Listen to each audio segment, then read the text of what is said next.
Welcome back to the next part of Resident Evil. Yo. And now we're getting rid of all the stuff we don't need and get some new stuff we might use later on. Like this bottle here, or what's it called? Yes, it's a fuel canister. For what? Well, it's What? like this game started something that I think only happens in this game, and it's something that was first described and used in the novels to Resident Evil.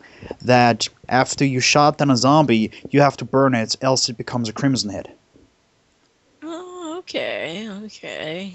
So this is what makes this game even tougher. If you don't have fuel around with you, or oil, which you can then later burn with your lighter, you cannot kill zombies without them getting up as an even stronger enemy later on in the game. Okay, so you have to make sure every zombie is actually dead, or just don't kill any at all. Or if you get as lucky as I do later on, oh god, wait, get there! Fuck! If you get as lucky as I am later on, you can actually shoot their fucking faces away.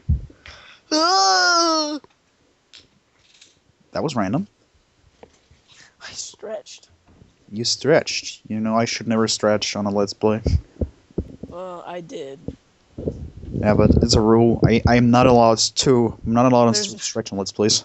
There's strange music, so I'm assuming that something bad's going to happen. No, not right now.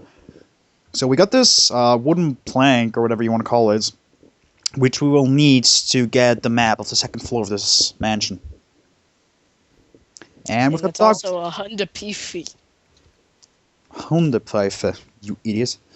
Well, how am I supposed to know? It looks like a Honda Peefy.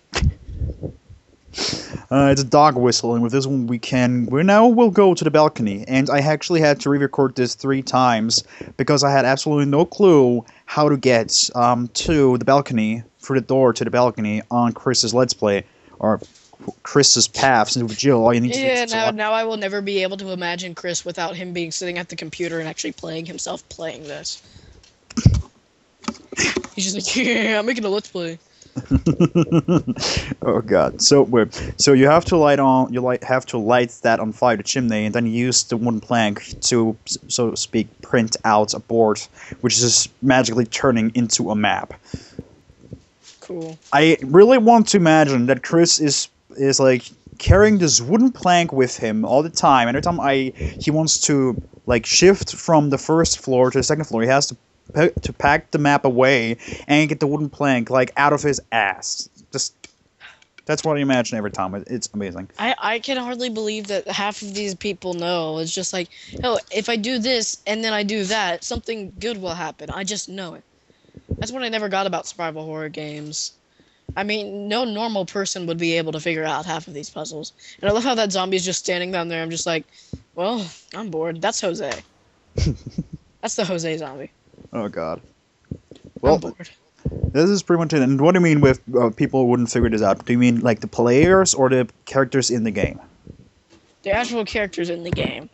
Well, these are trained police forces, as you said in the first video, so maybe they would know that. You would know to burn something and then throw a wooden plank at it and it would make a map? Maybe. Yeah, because I do it all the time, you know? Well, yeah, that was accidental. I'm sorry for that. I wanted to actually avoid him, but I didn't do it. What I wanted to do here is grab the herb, because something you really need to do is every time you have a free space and you know that there's no item you need to get later on, you should carry the next herb or whatever you can find to the next save box and put it in there, so later on, if you're really in danger, just go back to the save room and heal yourself. Good plan, good plan. Good plan, I know. That's something I have seen many people use these days in the old Resident Evil. I've watched a Let's Play of Resident Evil 2 once, and the guy pretty much did, I think, 50 runs around the entire place, entire building, just to get all herbs. And in terms of Let's Playing, it was pretty boring, but it was his commentary every time he had to run past the crows was just funny as hell. Hmm. So... This zombie is just freaking persistent. Why don't you just let me go? You already tasted me. Wait for Jill to pass by, okay? Like, at least she has some... Yeah. He wants to grab some man boobs, but that's not gonna happen with me. Chris Yeah, is you can't grab your nan boobs, remember? Because you have a nipple knife. he's a nipple knife, so every time he tries to grab me, he's like, ow, ow. Ooh, spicy. No, ew. So is So, this the balcony? huh? This is the balcony, right? The balcony is on the other side of the mansion, and I figure out in Chris's path. I'm just going to call it playthrough. Fuck it. And Chris's path playthrough, you actually need to have the small keys you can collect throughout the entire game to open certain doors, which Jill can open with her lockpick. On the other hand, Oh, that's not fair.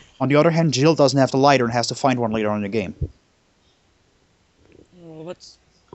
Okay, so the lighter is what you use to kill. The lighter is like, what you certain use to dead kill the bodies. zombies, and also what you need to have to get the map. So pretty much, Jill has a disadvantage, and Chris has a disadvantage. You can argue about which one is worse, because with Chris, you need to find certain keys to actually progress in the game, while with Jill, all you have to do is avoid zombies. Yeah.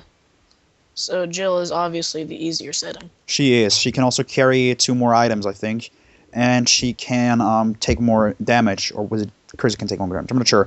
And also, this pot plant over there, was it just right? No, forget. You can you can use it over and over and over again to heal yourself. And I just used dog whistle, so we're going to be attacked right now Why? Why did you do that?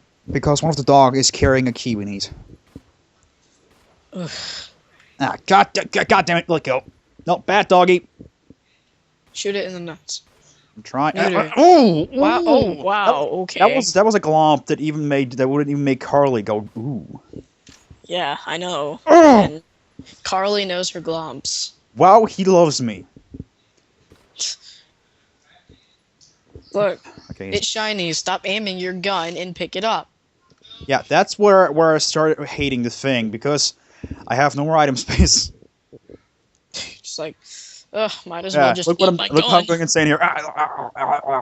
So what do you? A good thing though is as soon as you want to leave the room, you can actually discard the dog whistle because you won't need it anymore in the game.